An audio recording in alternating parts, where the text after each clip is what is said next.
Hello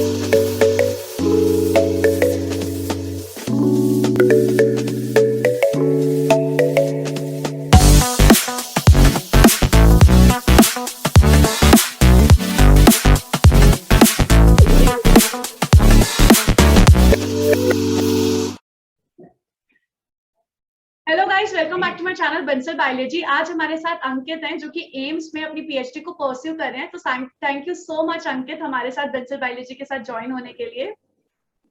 thank you Anita.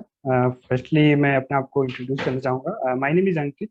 I am pursuing my PhD at all India institute of medical science from department of biophysics. And firstly मैं बताना चाहूँगा आप बहुत अच्छा कर रहे हैं, जो स्टूडेंट को मोटिवेट कर रहे हैं कि कैसे जो है पीएचडी में इनरोल हो या किस तरह के एग्जाम होते हैं। मैंने आपके यूट्यूब के बहुत सारे चैनल देखे हैं, तो आप बहुत अच्छा कर रहे हैं। And you can ask anything. Thank you so much Ankit, thank you so much for your appreciation. First of all Ankit, मैं ये पूछना चाहूंगी कि आपका एम्स पीएचडी में किस तरीके से हुआ, मतलब क्या एम्स खुद का एग्जाम लेता है कोई? यस, एम्स खुद का एग्जाम कंडक्ट करता है। यदि आपके पास जेआरएफ खुद का है, ओन फेलोशिप, फिर भी अगर नहीं भी है तो भी उनके पास होते हैं इंस्टीट्यूट फेलोशिप, या उनके अंदर में प्रोजेक्ट रन कर रहे होते हैं। तो आपके पास फेलोशिप है तो भी आप अप्लाई कर सकते हैं, नहीं है तो भी अप्लाई कर सकते हैं। बहुत सारे स्टूडेंट ऐसे होते हैं जिनको लगता है कि हम जेआरएफ क्वालिफाई करके ही कहीं अप्लाई कर सकते हैं अच्छी इंस्टीट्यूट में, लाइक एम्स। बट एम्स में अगर आपके पास नहीं है जेआरएफ तो भी आप अप्लाई कर सकते हैं। आपको जो है प्रोजेक्ट के थ्रू आपको फेलोशिप मिलेगी, एंड आपको गाइड जो भी आपका वर्क डिसाइड करेगा उस अकॉर्डिंग आप काम करेंगे। तो that's is very good thing कि आप जो है विदाउट फेलोशिप भी एम्स का अगर एग्जाम क्रैक करते हैं, देन आपको इंटरव्यू देना पड़ेगा, और इंटरव्यू के बाद आपका इनरोल हो जाएगा पीएचडी में। एंड आपके पास फेलोशिप है तब भी आपको एग्जाम देना पड़ेगा, देन आपको इंटरव्यू, देन फिर आपका एडमिशन हो जाएगा। मतलब कुछ भी एग्जाम तो देना ही पड़ेगा, भले कोई भी हाँ, और एग्जाम देना पड़ेगा, but like CSIR JRF is very much tough, मैं जहाँ तक मानता हूँ, कंपेयर टू एम्स। तो अगर आप सीएसआर दे रहे हैं तो एम्स भी देना चाहिए स्टूडेंट को। और इस एम्स में बहुत सारे डिपार्टमेंट हैं, लाइक बायोफिजिक्स जिसमें मैं कर रहा हूँ पीएचडी, एंड बायोकेमिस्ट्री है, फार्मेकोलॉजी है, न्यूक्लियर मेडिसिन है, एंड मेडिसिन डिपार्टमेंट है, बायोकेमिस्ट्री है। तो जब आप एमएससी कर रहे होते हैं तो आपको एरिया मतलब इंटरेस्ट एक जगता है कि मैं किस टॉपिक पे रिसर्च करूं या किस पे करूं। तो उस अकॉर्डिंग आप जो है सर्च कर सकते हैं कि कौन सी डिपार्टमेंट आपके लिए बेस्ट रहेगा। और फर्स्टली आपको गाइड सेलेक्ट करना है कि कौन सा गाइड किस टॉपिक पे काम कर रहा है। उस टॉपिक पे आपका एरिया अगर इंटरेस्ट है तो आप जो है उसको देखिए, उसके काम को पढ़िए, देन उस डिपार्टमेंट में अप्लाई करिए। और मैं ये भी बताना चाहूंगा कि एम्स का जो एग्जाम होता है उसमें 70 दो पार्ट में होते हैं। फर्स्ट पार्ट में आपका 70 मार्क्स क्वेश्चन आते हैं, जिसके दो सेक्शन होते हैं, section A and B. Section A में general science and biostat and general biology के क्वेश्चन आते हैं, एंड सेक्शन बी 40 मार्क्स का होता है। उसमें आपके डिपार्टमेंट के क्वेश्चन रहेंगे, जैसे आप बायोकेमिस्ट्री का दे रहे हैं तो totally biochemistry, biophysics then biophysics से फिजियोलॉजी तो फिजियोलॉजी के क्वेश्चन। तो पार्ट ए में स्टूडेंट को ज्यादा, जहां तक मैंने ऑब्जर्व किया है, यहाँ जो मेरे कलीग्स हैं, अभी बहुत सारे बच्चे प्रोजेक्ट में काम कर रहे हैं और अभी इनरोल चाहते हैं तो पेपर देते रहते हैं। बहुत सारे बच्चों का होता नहीं है, बहुत तो हो भी जाता है। तो उनको सबसे ज्यादा मेजर प्रॉब्लम आती है पार्ट ए में। पार्ट ए में जो 30 मार्क्स का आता है उसमें बायोस्टेट पूछता है, तो बायोस्टेट और आपका टेक्निक्स, और स्पेशली मैं ये भी बताना चाहूंगा कि आप कोई भी एग्जाम दे रहे हैं लाइफ साइंस का तो आप बायोकेमिस्ट्री की स्किप नहीं कर सकते। बायोकेमिस्ट्री मस्ट है, चाहे पार्ट ए में आए और पार्ट बी में अगर बायोकेमिस्ट्री है तो उसमें तो आएगा ही आएगा। तो आप बायोकेमिस्ट्री भी पढ़िए, साथ ही साथ आप टेक्निक्स पढ़िए पार्ट ए के लिए, और बायोस्टेट पे भी फोकस करिए। और कुछ क्वेश्चन कंप्यूटर से एक दो आते हैं, और कुछ बायो इन्फॉर्मेटिक्स के जनरल आते हैं, वो आप कर सकते हैं, इतना टफ नहीं होता। मेजर है कि आपको बायोस्टेट। कितने आवर का एग्जाम होता है ये? 1.5 आवर। 1.5 आवर का एग्जाम होता है, ठीक है। तो इसको आपको अप्लाई कब करना होता है, कब इसके फॉर्म निकलते हैं? यस, एक्चुअली इसका 2 बार निकलता है साल भर में। एक तो जनवरी सेशन होता है, एक जुलाई सेशन होता है। तो आप दोनों सेशन में अप्लाई कर सकते हैं। जो जनवरी सेशन होता है अभी पैंडेमिक की वजह से थोड़ा डिले हो रहा है, फरवरी में आ रहे हैं, और जुलाई सेशन का अभी अभी अगस्त सितंबर अक्टूबर तक ऐसे जा रहा है, थोड़ा सा डिले हो गया। बट 2 बार होता है, तो आपके पास अच्छी अपॉर्चुनिटी है कि आप जो है अप्लाई कर सकते हैं 2 बार। अगर एनी हाउ अगर नहीं होता, फर्स्टली जो भी अप्लाई करेगा वो चाहेगा कि मेरा हो जाए उसी बार, बट जो है 2 बार होता है साल में। सो इसमें भी फेलोशिप मिलती है हमें, जैसे CSIR नेट में यस। मिलती है, सेम हाँ फेलोशिप होती है? Yes yes. मैं एक चीज ये बताना चाहूंगा, जैसे आपका खुद का फेलोशिप है हाँ तो हाँ। वो तो बेस्ट है, 5 साल का आपका ओके है। अगर अच्छा। आपके पास नहीं है फेलोशिप तो आप जिस प्रोजेक्ट में इनरोल होते हैं, जनरली वो 3 इयर्स का होता है। कभी कभी क्या होता है कि 2 इयर्स रिमेनिंग होते हैं, तब वो एडवर्टाइज करते हैं तो 2 साल। लेकिन आप जब उसमें इनरोल हो जाएंगे, जब आपको 2 साल का एक्सपीरियंस हो जाएगा, तो आप SRF के लिए अप्लाई कर सकते हैं, इंडिविजुअल SRF। आप प्रपोजल बनाइए, ICMR के लिए अप्लाई करिए, CSR के लिए अप्लाई करिए, और हाँ इंटरव्यू दीजिए, और आपका हो जाता है तो आपका SRF हो जाए। जनरली एम्स में मिल जाता है लोगों को, अगर फेलोशिप नहीं भी है हाँ तो हाँ। मिल जाता है। प्रोजेक्ट प्रोजेक्ट आते रहते हैं, ऐसे कोई इशू नहीं है, वो आपके गाइड देख लेगा इस सब चीज को। अच्छा, तो जैसे अंकित, एक तो हम देखते हैं ना कि जैसे अभी PhD पे रिसर्च चल रही है, वो 5 साल की चल रही है, और यहाँ हम्म। पर आप एक प्रोजेक्ट बोल रहे हो, जो कि आप बोल रहे हो 3 साल में फिर और प्रोजेक्ट आता है, दोनों में फर्क क्या है? हाँ एक्चुअली देखिए, क्या होता है कि जब आप एडमिशन लेंगे एम्स में, तो आपका एक एम्स 6 महीने के अंदर आपको प्रोटोकॉल देना होता है कि आप कैसे अपना रिसर्च परस्यू करेंगे 5 साल में, अच्छा। क्या रिसर्च करने वाले हैं। जनरली मिनिमम 3 इयर्स होता है PhD, और मैक्सिमम 5 साल तक होता है। इनसे 5 साल से ज्यादा नहीं किसी के जाता, अच्छा। कभी कभी एक्सटेंशन लेना पड़ता है 6 मंथ का। हम्म। तो आपको जो है, जो आप काम करने वाले हैं, आपको एक बकायदा प्रोटोकॉल देना पड़ता है, और उस हम्म। प्रोटोकॉल के लिए आपके पास इनफ समय होता है। आप गाइड से डिस्कस करके आप पूरा प्रोटोकॉल देंगे, तो उस अच्छा। प्रोटोकॉल के अकॉर्डिंग आपको जो है वर्क करना पड़ेगा। और 6 6 महीने पे आपका फिर से डॉक्टरल कमेटी मीटिंग्स होती हैं, जहाँ पे हम्म। आपके काम को रिप्रेजेंट किया आप करना पड़ेगा कि मैंने ये काम किया है। हम्म। मतलब ऑब्जेक्टिव जितने हैं आपको सबको स्टेप बाय स्टेप कंप्लीट करने होंगे। तो वो है। अच्छा। और दूसरी बात, जैसे आप किसी प्रोजेक्ट में इनरोल हैं, तो उससे रिलेटेड अगर गाइड है आपका जो भी कहेगा, जैसे हो सकता है कि कुछ गाइड ऐसे होते हैं जो उस प्रोजेक्ट से रिलेटेड काम ना करा के अपना अलग काम कराते हैं। तो उस अच्छा। प्रोजेक्ट, ऐसा नहीं कि आपका प्रोजेक्ट चल नहीं रहा, कोई अदर कैंडिडेट काम कर रहा होता है। लैब में तो बहुत सारे कैंडिडेट्स होते हैं, हाँ तो हाँ इस हाँ। अकॉर्डिंग जो है आपका चल रहा होता है। इस तरह का है। जैसे मेरा खुद का है, तो मैं जो है, मेरा प्रोजेक्ट जो फेलोशिप है, मैं दूसरे प्रोजेक्ट में इनरोल हूँ, बट मेरा PhD का काम टोटली डिफरेंट है, तो मैं उसी पे काम कर रहा हूँ। और उस अच्छा। पे भी साइमल्टेनियसली काम चल रहा है, बट दूसरे कैंडिडेट कर रहे हैं। इस तरह का है। सो आपने जैसा बताया कि एक बार अगर आपने पेपर दे दिया, एग्जाम दे दिया, उसके बाद आपका इंटरव्यू भी होता है, तो यस इंटरव्यू यस। कितने होते हैं? इंटरव्यू एक ही होता है मतलब। और इंटरव्यू में मेनली जैसे होता है ना कि क्या क्वेश्चन पूछेंगे, कैसा रहता है, तो मैं यही कहूँगा, आपने जो डिजर्टेशन किया है, ठीक है, हाँ वो हाँ। आप अच्छे से पढ़ के जाइए। और दूसरी बात, वो पूछते हैं कि आप किसके अंडर में काम करना चाहते हैं, कौन सा काम आपको पसंद है।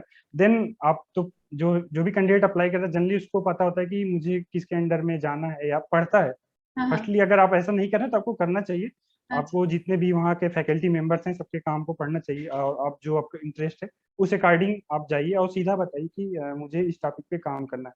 और हाँ एक हाँ। चीज़, हाँ, मैं बताना भूल गया, एम्स का जो एडवर्टाइजमेंट आता है PhD के एडमिशन के लिए, उसमें प्रोजेक्ट वाइज निकलते हैं अच्छा। कि ये प्रोजेक्ट है, इसमें ओन फेलोशिप वाले कैंडिडेट चाहिए, इस प्रोजेक्ट में जिसके पास फेलोशिप नहीं है वो भी अप्लाई कर सकते हैं। तो उसमें दो अच्छा। सेक्शन बनाए रहते हैं। तो उस अकॉर्डिंग बहुत सारे बच्चे होते हैं, प्रोजेक्ट को देख के अप्लाई करते हैं कि ये प्रोजेक्ट है, मैं इस पे काम करना चाहता हूँ। लाइक स्ट्रक्चरल बायोलॉजी पे है, ये ड्रग डिजाइनिंग पे है, तो इस पे मैंने, जैसे मैं जब वो किया था, तो मेरा वो बेसिकली टारगेट था कि स्ट्रक्चरल बायोलॉजी पे वो करना है, तो इसलिए मैंने बायोफिजिक्स चूज किया। देन अच्छा। मैंने अपने काम को, प्रपोजल एक बार बनाया था पहले, तो उसको उस अकॉर्डिंग मैंने अपने एक प्रोजेक्ट था जो मुझे पसंद आया, मैंने उसी अकॉर्डिंग अपनी इंटरव्यू की प्रिपरेशन की थी। एंड अपना डिजर्टेशन का काम आपको अपडेट रखना पड़ेगा, क्योंकि अच्छा। आप कोई भी इंटरव्यू देंगे वहाँ पे जरूर आपसे उससे क्वेश्चन पूछेंगे ही पूछेंगे। तो वो आपके लिए ज्यादा रहेगा अच्छा, अगर आप डिजर्टेशन का पूरा अच्छे से तैयार अगर किसी ने डेजर्टेशन किया ही नहीं है MSc में, तो उसको फिर उस हो। कंडीशन में क्या करना चाहिए? हाँ, ये एक मेजर प्रॉब्लम, बट ऐसा कुछ नहीं है। अगर जैसे बॉटनी का बहुत सारे मेरे कलीग्स हैं जिन्होंने बताते हैं कि इनके यहाँ कोई वो डिजर्टेशन नहीं हुआ है, हाँ हाँ। तो वो कोई मैटर नहीं करता है, ठीक है। आप जाइए, बताइए कि हमारे यहाँ डिजर्टेशन नहीं हुआ, ठीक हाँ है, हाँ। और उस अकॉर्डिंग आप बताइए कि मैंने ये प्रोजेक्ट चूज किया है, मुझे ये प्रोजेक्ट पसंद है, और मैं जी ये चीजें पता, तो वो खुद ही क्वेश्चन पूछने लगते हैं कि आप क्यों ये प्रोजेक्ट चूज करना चाहते हैं, क्यों ज्वाइन करना चाहते हैं। फिर आपका वो जो गाइड होगा जिसके अंदर आप हाँ ज्वाइन करना चाहते हैं, वो हाँ। वहाँ इंटरव्यू पैनल में बैठा होगा। अगर वो इंटरेस्टेड होगा तो जरूर आपसे क्वेश्चन पूछेगा, और बाकी अच्छा। पैनलिस्ट जो है वो क्वेश्चन पूछेंगे। तो उस और एक चीज कंडीशन में ये भी आपसे क्वेश्चन ये पूछे जाएंगे कि आप क्या करना चाहते हैं, उस रिसर्च हाँ से बेसिकली आपसे क्वेश्चन पूछा जाएगा फिर। हाँ, ये भी बताना चाहूंगा, टोटल 100 मार्क्स का होता है। हाँ हाँ उसमें 70 मार्क्स के ये हो गए तुम्हारे, जो एग्जाम आप देते हैं उसके हाँ, थ्रू आपके नंबर आएंगे। उसमें मिनिमम आपको 35 स्कोर करने हैं, तभी आप क्वालिफाई करेंगे। और अच्छा। 1/3 का निगेटिव मार्किंग होता है। एंड देन आप स्टेज 1 क्लियर करेंगे, स्टेज 2 में इंटरव्यू होता है। तो हम्म, इंटरव्यू में भी 20 मार्क्स का होता है। अगर आपके पास ओन फेलोशिप है तो आपको 10 मार्क्स एक्स्ट्रा मिलेंगे। अच्छा तो हाँ, अगर नहीं है तो वो 10 मार्क्स रिड्यूस कर दिए जाएंगे। अच्छा ओके। एंड 20 मार्क्स का होता है, तो उसमें जो है जनरली जो है 12 to 13 के ऊपर ही मार्क्स देते हैं। So, अच्छा। मतलब जहाँ तक मुझे लगता है। तो मतलब अगर अभी आपने बोला कि 10 मार्क्स उनको जाते हैं जिनके पास पहले से ही फेलोशिप है, लेकिन हाँ अभी आपने बोला था कि कुछ ऐसे प्रोजेक्ट होते हैं जिसमें बोलते हैं कि आपकी जरूरत नहीं है कि आपके पास पहले से कोई फेलोशिप हो। हम्म तो उस कंडीशन में हम्म तो मेरे ख्याल से 10 मार्क्स फिर नहीं आते होंगे ना उसके। नहीं, 10 मार्क्स मतलब पहले से ऐसा कुछ नहीं, प्रोजेक्ट आप बस एक जरिया है आपका एंट्रेंस देने का। अच्छा। उसके बाद उससे कोई मतलब नहीं है। जब आप इंटरव्यू देने जाएंगे तो अपना डॉक्यूमेंट अपलोड करेंगे, सभी चीज हाँ, की आपके पास फेलोशिप है नहीं है। तो फेलोशिप है तो पूरा जब ओवरऑल जब मार्क्स देने लगते हैं तो वो फाइनल जब रिजल्ट आता है उसमें 10 मार्क्स इंक्लूड करके अच्छा आता अच्छा है। अच्छा, ओके अगर ओके। नहीं आपके पास है तो वो 10 मार्क्स के 90 के अंदर ही आपका इसको मतलब आएगा जो भी। अच्छा। सो समझ रहे हैं इसके उस चीज अलावा को? आपको भी शुरू में क्या रिसर्च प्रपोजल देना होता है अपना? नहीं, बेसिकली एम्स में तो ऐसा नहीं है। हाँ जी। बट जो है आपको कुछ आइडिया होना चाहिए कि आप किस पे काम करना चाहते हैं, ठीक है। क्योंकि गाइड ये पूछते जरूर हैं अगर कि क्यों आप इस प्रोजेक्ट को चूज करना चाहते हैं, आप क्यों इस काम को चूज किया है। तो आप अगर को पता है बेसिकली कि देखिए आप पहले जितने भी लिटरेचर हैं, जिस गाइड के अंदर जाए उसको लिटरेचर पढ़िए अच्छे से, तो आपको समझ में आ जाता है आराम से कि ये यहाँ पे काम क्या चल रहा है। और मुझे अगर मुझसे कुछ पूछेंगे तो मुझे क्या बताना होगा कि ये चीजें हैं, हम ये भी कर सकते हैं, कुछ अपने आइडिया भी बता सकते हैं। अगर आप अपने आइडिया देते हैं तो आपका मोस्ट वेलकम है। गाइड आपको अप्रिशिएट करेगा और आसानी से आपका तो चांसेस बढ़ जाते हैं इस अच्छा। कंडीशन में। इंटरव्यू में आपको अच्छे मार्क्स भी देते हैं। वही। ओके, तो उसके बाद फिर आपको गाइड के साथ डिस्कस करके अपना सब कुछ सबमिट करना पड़ता है विद इन 6 मंथ्स। वो फिर बात का हाँ। प्रोसीजर है।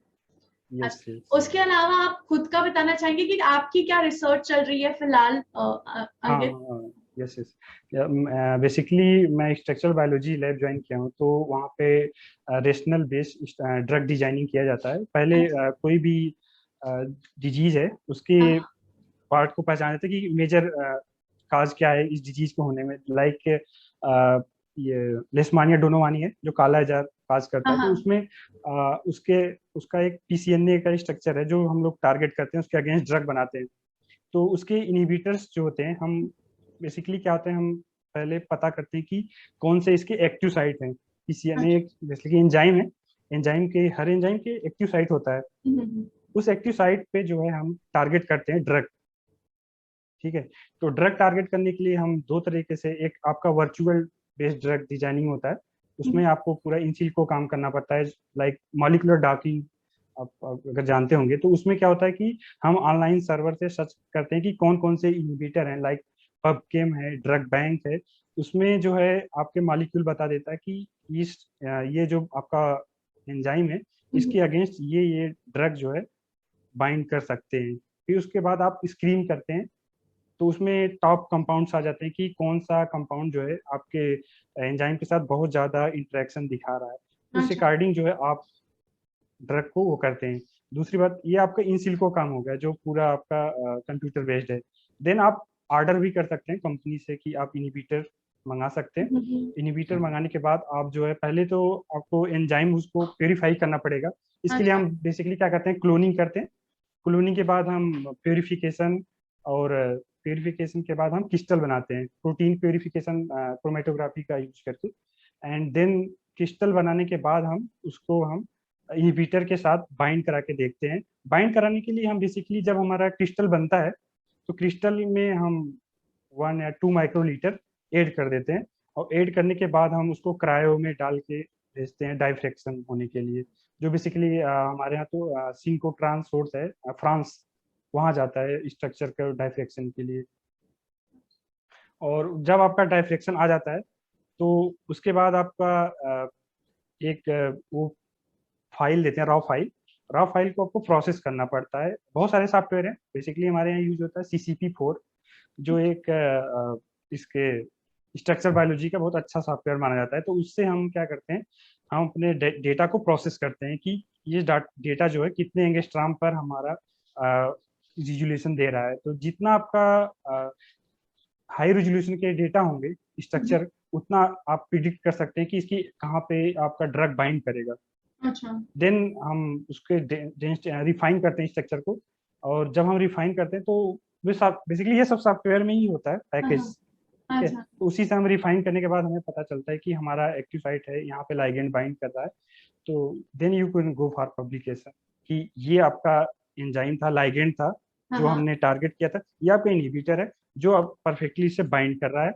और ये आप सपोर्ट में दिखाएंगे कि हमने जो है इसके क्रिस्टल बनाए, फिर इसके इनहिबिटर ऐड करके हमने देखा जो कि इससे अच्छे से बाइंड कर रहा है। यानी कि हम इसको फ्यूचर में अगर हम इस ड्रग को लेकर टारगेट करते हैं तो ये हमारी डिजीज जो है क्योर हो सकती है। This work is going on in my life basically. Okay, that's great Ankit. Ankit, इसके अलावा मैं पूछना चाहूंगी कि अब और क्या क्या ऐसे टॉपिक्स हैं जिसके ऊपर रिसर्च स्टूडेंट्स फोकस कर सकते हैं अब इस टाइम पे? ये बहुत बड़ा वो है आपका क्वेश्चन एक्चुअली।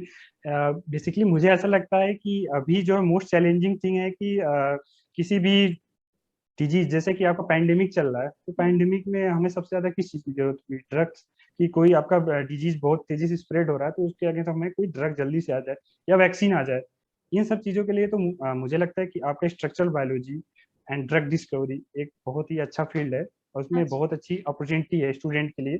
अगर इस फील्ड में आते हैं तो अपना करियर अच्छा वो ग्रोथ कर सकते हैं। एंड मैं ये भी बताना चाहता हूँ आपके जानकारी के लिए कि जो एक्सरे क्रिस्टलोग्राफी है, जो एक्सरे स्ट्रक्चर डिटर्मिनेशन हमारे यहाँ होता है एक्सरे क्रिस्टलोग्राफी के थ्रू होता है, वो जो नोबेल प्राइज होते हैं इसमें बहुत ही, जो भी अधिकतर हर साल एक 1 ईयर या 2 ईयर के गैप पे स्ट्रक्चरल बायोलॉजी के फील्ड में नोबेल प्राइज मिल जाता है कि ये डिजीज है, इसमें हम जो है ये टारगेट किए हैं ड्रग से। तो आप देखेंगे तो मैक्सिमम बहुत सारे जो है स्ट्रक्चरल बायोलॉजी में वो मिले हैं नोबेल प्राइज। तो अच्छा फील्ड है मुझे जहाँ तक लगता है। और स्टूडेंट कैंसर बायोलॉजी पे भी फोकस कर सकते हैं, हालांकि मेरा फील्ड नहीं है, बट मैं जहाँ तक जानता हूँ ये भी अभी हॉट टॉपिक चल रहा है कि आप इस फील्ड में भी अपना कैरियर परस्यू कर सकते हैं। और बायो इन्फॉर्मेटिक्स है जो टोटली ड्राई लैब जिसे लोग बोलते हैं, उसमें भी आप अपना कैरियर वो कर सकते हैं, परस्यू कर सकते हैं। बेसिकली आपको जो भी करना है आप देखिए, लिटरेचर पढ़िए इन सब चीज़ों के बारे में, कैसे क्या करना है। और MSc टाइम से मुझे लगता है कि स्टूडेंट को वो सब चीज़ें वो होने लगती है कि मुझे इंथुसियाज्म आने लगता है कि मुझे क्या करना है आगे चल के। और दूसरी बात यह है कि आप डिजर्टेशन सही जगह से करनी चाहिए, अप्लाई करते रहें। हाँ, वो ज़्यादा अच्छा हो रहा था कि आपका MSc, बहुत सारे ऐसे कॉलेजेस हैं जहाँ तक मेरा भी ऐसा ही कॉलेज बहुत अच्छा तो ठीक था, बट उस तरह के जो है एक्सपेरिमेंटल एक्सपोजर नहीं था मेरा। तो इसलिए मैंने जो है डिजर्टेशन जो है अच्छी जगह से करने की कोशिश किया। लाइक मैंने CDRI में अप्लाई किया, SGPGI में एंड BHU में। देन मैं शॉर्ट लिस्ट हुआ BHU में, CDRI में हो गया था बट मैं ज्वाइन कर चुका था एट दैट टाइम BHU। तो वहाँ मैंने काफ़ी सारी चीज़ें सीखी। तो डिजर्टेशन एक्चुअली 4 to 6 मंथ का होता है, तो उस ड्यूरेशन में आप काफ़ी सारी चीज़ें सीखते हैं। और वहीं से मुझे लगता है कि स्टूडेंट को कैरियर का वो होता है ओरिएंटेशन कि मुझे किस डायरेक्शन में जाना चाहिए। Either I will go for PhD, either I will go for industrial job, both things. So dissertation बहुत ज्यादा इंपॉर्टेंट है। अगर किसी स्टूडेंट के पास नहीं है और टाइम है उसके पास, तो वो आफ्टर अपनी MSc ज्वाइन कर ले कोई लैब या फिर कहीं, तो वो भी बेटर रहेगा। यस, अगर सपोज अगर कोई स्टूडेंट डिजर्टेशन नहीं किया है तो उसके लिए कोई घबराने की जरूरत नहीं है, ठीक है, तो भी वो ज्वाइन कर सकता है। बशर्ते उसको वो होना चाहिए ना कि मोटिवेटेड होना चाहिए कि मुझे करना है इस सब चीज को लेके ना, रिसर्च ओरिएंटेड। तो अगर मुझे ऐसा लगता है कि जैसे मेरे बहुत सारे कलीग्स थे जिन्होंने डिजर्टेशन नहीं किया था, उन लोग ने, एक दो मेरे फ्रेंड हैं जो एम्स में काम कर रहे हैं, तो ऐसा कुछ नहीं है। अगर गाइड आपको आपका वो पसंद आएगा आइडिया तो आपको ले लेगा, ऐसा कुछ नहीं है। उनको भी पता है कि MSc में स्टूडेंट कितना सीखता है, ठीक है। तो बेसिकली कुछ बच्चे अच्छा कर रहे हैं तो उनके पब्लिकेशंस भी आ जाते हैं। अच्छा, ये देखिए, एक अच्छे लैब से करने का आपको क्या फायदा था, आपके पब्लिकेशंस आ जाते हैं। देन जब आपका पब्लिकेशन आता है, आप जाते हैं इंटरव्यू में, कहीं अपने आप को रिप्रेजेंट करते हैं, आप बताते हैं मैंने ये पेपर पब्लिश किया, वो बहुत ही इम्पैक्ट डालता है। वो गाइड सब सोचता है कि ये स्टूडेंट मेरे लिए बहुत ही वर्दी है, अगर मैं ले लेता हूँ तो ये काम बहुत ही अच्छा करे, क्योंकि इसने एमएससी में पेपर पब्लिश किया। लेकिन ऐसा कुछ नहीं है कि जिसका पेपर नहीं है तो वो ऐसा, मेरे तो कुछ भी नहीं थी, तो मैं भी कर रहा हूँ, और बहुत सारे स्टूडेंट ऐसे करते रहते हैं, तो इससे कोई दिक्कत नहीं है। उससे कुछ दिक्कत नहीं आती। उसके हाँ। अलावा अंकित आप बता सकते हैं कि ये जो एम्स का पेपर होता है एमएससी हम्म। पीएचडी एंट्रेंस का, इसका लेवल क्या होता है? क्या हम बोल सकते हैं सीएसआई या नेट का बी सेक्शन जैसा होता है? नहीं नहीं, उससे भी मतलब अगर आप डीबीटी जेआरएफ का एग्जाम दिए, हाँ हाँ। लाइक सिमिलर होता है डीबीटी जेआरएफ। एंड मुझे ऐसा लगता है कि उससे अगर आप, क्योंकि 1.5 आवर में ज्यादा क्वेश्चन 70 क्वेश्चन होते हैं, तो इसलिए वो क्वेश्चन ही इस तरह के डिजाइन करते हैं, अगर आपको आते हैं तो आते हैं, नहीं आते तो नहीं आते हैं, तो आप जो है करके आगे बढ़ जाएंगे। तो इसलिए मुझे ऐसा लगता है कि डीबीटी जेआरएफ जो है, उसके भी जो बहुत ही टफ पार्ट वाले क्वेश्चन होते हैं वो नहीं, सिंपल वाले जो है उस तरह के क्वेश्चन आते हैं। और अगर आप कोई डिपार्टमेंट के लिए अप्लाई कर रहे हैं, तो उस डिपार्टमेंट का एक वो होता है कि जो फैकल्टी काम कर रहे हैं उनके काम को पढ़िए। जैसे फिजियोलॉजी में अप्लाई कर रहे हैं तो फिजियोलॉजी से रिलेटेड भी चीजें सब पढ़िए। अच्छा। बायोटेक्नोलॉजी कर रहे हैं तो बायोटेक्नोलॉजी, जैसे आरडीटी हो गया, सेल बायोलॉजी, बायोकेमिस्ट्री, ये सब तो पढ़ना ही है आपको। हम्म। एंड वहाँ के जो काम चल रहे हैं बेसिकली वो सब चीज पढ़ी, और रिसेंट में जो काम हो रहे हैं उनको, उनके बारे में भी कुछ आपको पढ़ के जाना चाहिए। वो रिसेंट ज्यादा क्वेश्चंस बेनिफिट पूछे है। जाते हैं, मतलब जो रिसेंट रिसर्च चल रही है रिसेंट उनसे?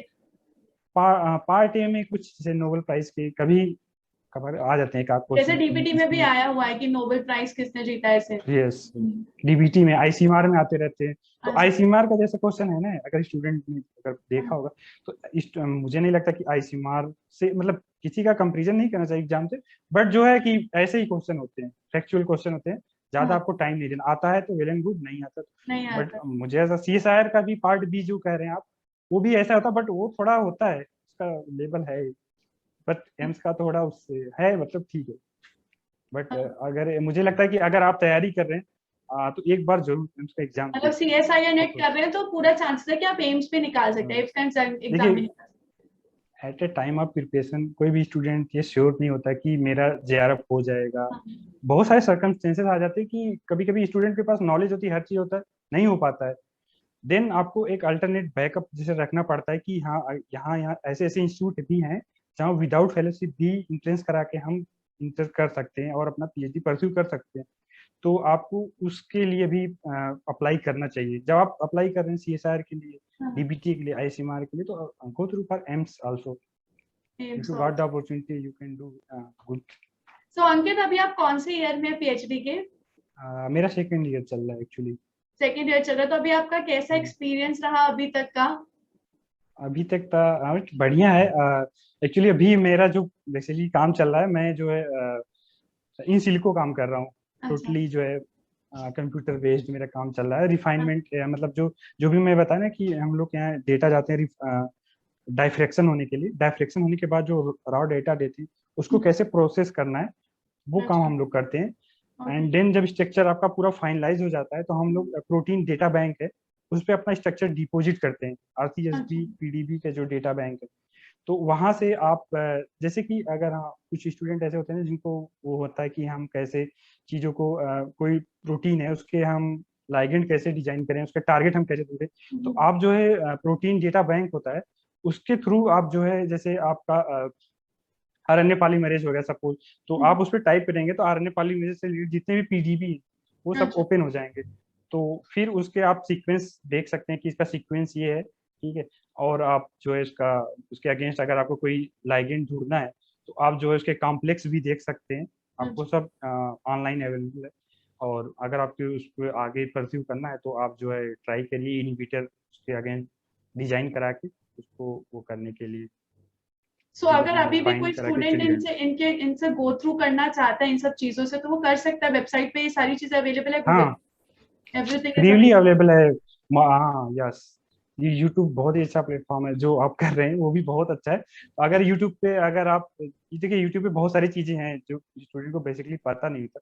अगर आपको पता है तो आप जो है ट्राई कर सकते हैं। बहुत सारे सर्वर हैं जो है कि आप बस आपको टाइप करना है, जैसे गूगल पे टाइप करते हैं यूट्यूब पे भी गो थ्रू करके आप एक बार जरूर ट्राई करिए। जिस फील्ड से एक्चुअली आप इंटरेस्टेड हैं, जैसे ड्रग डिस्कवरी, ठीक है, एंड आपको कोई मॉलिक्यूल टारगेट करना है तो आप टाइप करेंगे, आपको जरूर बहुत सारे वीडियोस बहुत सारे अब तो ये है कि बहुत सारे जो सॉफ्टवेयर हैं सूट्स, उनके भी वो यूट्यूब चैनल हैं खुद के, अच्छा। तो वो भी ट्रेनिंग देते हैं कि हम कैसे लाइगेंड डिजाइन करते हैं, कैसे मॉलिक्यूलर डॉकिंग करते हैं, तो वो सब चीजें आप वहाँ से लर्न कर सकते हैं, तो इन जो कि सब की बहुत ही ट्रेनिंग अच्छा रहता है। यूट्यूब पे ही, मतलब यूट्यूब पे ही मिल जाते हैं ये सब?